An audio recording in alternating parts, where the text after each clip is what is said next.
Hello and welcome again. This is a cooking episode. What to do when you have an abundance of tomatoes and courgettes. I've made a combination of soup and a pasta sauce. So always use olive oil if you can. Try and get it from the same region. The darker the bottle, the better. Glass bottle, even better. It does cost a little bit more, but you can taste the difference in your food. So the first thing that I do is I use my Multi Ninja. I use this for most things I cook with, especially when I'm cooking in bulk. I've added garlic, which is frozen garlic, because I don't have any more that I've grown myself. That's all used and gone. I only had a successful one bulb, so that didn't last very long. I then added homegrown white onions, Swiss chard, which I keep chopped up in the freezer, stalks only. I used 3 sticks of celery from my garden. I used 1 fresh chili, and then I sauteed all of this on a medium heat, not a high heat, because you do not want it to cook too fast because it will burn. It takes a while to get it to the right consistency, but patience will really pay off at this stage. Now I've started to add some seasonings, some salt and some pepper, and some tomato puree. Please make sure you cook down your tomato puree before you start adding anything else to your stock. Smoked hot paprika is my favorite, and I do use a lot of it. I think it brings a really good earthiness to your food. I use it in a lot of the cuisine that I cook for. I try and cook cuisine that I can use it in. I go through quite a lot of this stuff, and the hot smoked is my favorite. So at this point, I have now turned the heat to a medium high to get that tomato puree cooked off and the spices cooked off, not leaving them too long because you don't want them to burn. I add 2 tablespoons of sugar. I didn't have granulated, so I just used caster sugar. That is just to add a little bit of sweetness to the dish, because I do add a lot of chilies in my food, and that just works really well with just the balance.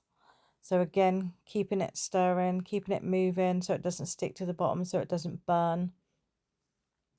There goes my Scotch bonnet chili. What I do is I slice it down in half but keep the stalk on.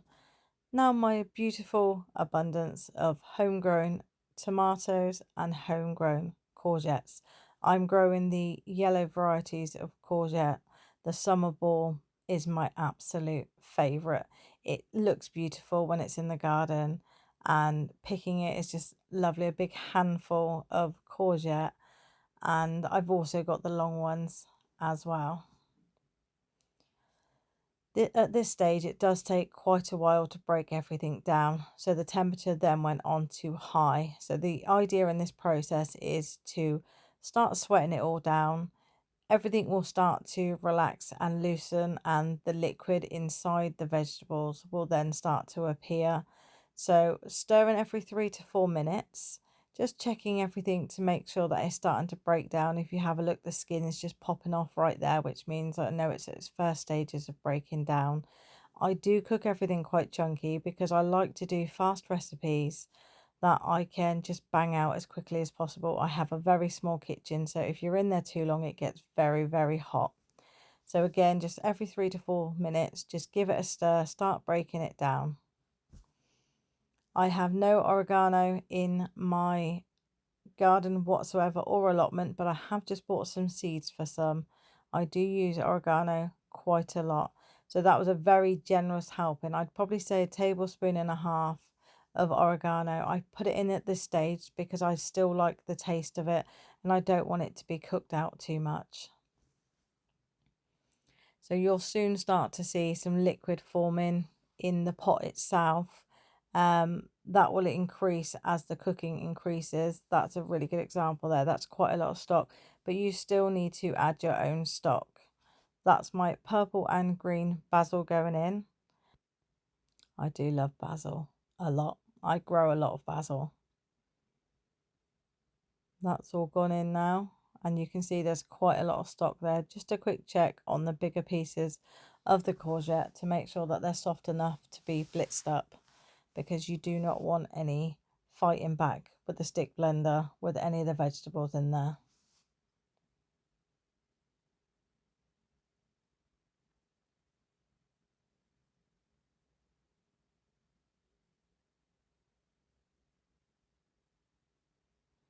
That is 600 milliliters of vegetable stock. You can use chicken stock.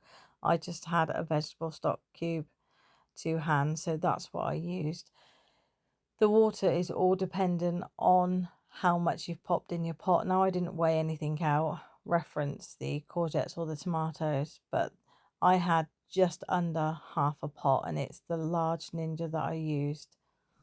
So that was 2 summer balls and 1 long courgette, and that was a good size metal bowl of tomatoes.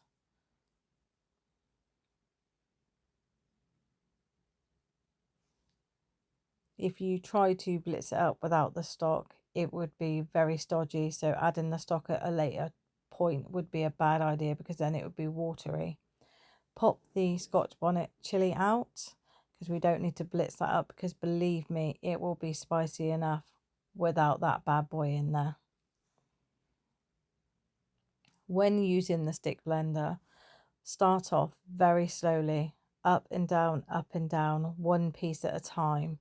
The reason why you do this is because there are a lot of lumps, and if you suddenly catch something, it's going to flick up and you're going to have a very, very hot sauce splash on you, and it's very dangerous, especially with the spice level that I have in this.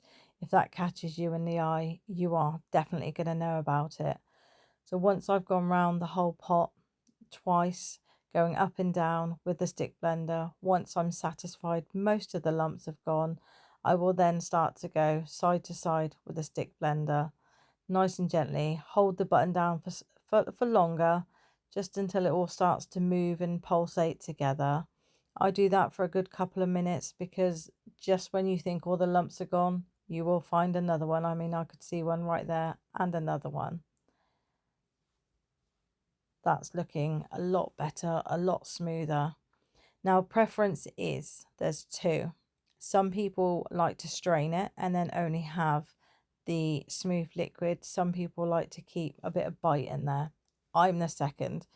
I like the seeds. I like anything else that hasn't gone very, very smooth. I like it to stick to my pasta. It gives it texture. It gives it better flavour. And not only that, when you sieve it all out and you're just left with all of that pulp, that is such good food. That is such good vitamins that you're throwing away. You know, please don't throw it away. Use it if you can. If the flavour is there and the pasta texture is good, it's just fantastic. You don't need to completely separate it. However, if you're making soup and pasta sauce with this, then you will need to split the portion in half, and you will need to ladle out, sieve it out, and you will be left with just a smooth liquid which you can use for soup. If you want it thickened up, or if you want it a little bit more creamy, you can add double cream to it at this stage, once all of the heat in the harsh cooking process has finished, because you do not want your cream to split. So I'm just showing you an example here of how to do the soup. I needed a lot of pasta sauce, so I popped everything back in at the end, so I had just pasta sauces. So giving it a really good push down right there. And I just want to show you how much you could possibly waste if you do the whole process this way. All of that, and you think, oh my gosh, I can't possibly eat all of that. But once it's on your pasta, you hardly notice it. And it's certainly worth the goodness putting it back in your pot. So there you go. So that would be the soup. Nice and liquidy there for anyone who doesn't like thick, chunky soup. I like it both ways. I'm happy with soup both ways, but that's it. I mean, the colour is absolutely stunning. It's a beautiful orange colour. It's definitely one of those soups that make you feel like autumn. If you pop some garlic croutons on that, that would be absolutely fantastic. So that was enough to make 2 large jars of pasta sauce for my family of 6. And I popped it in the freezer when I was done. Hope you enjoyed.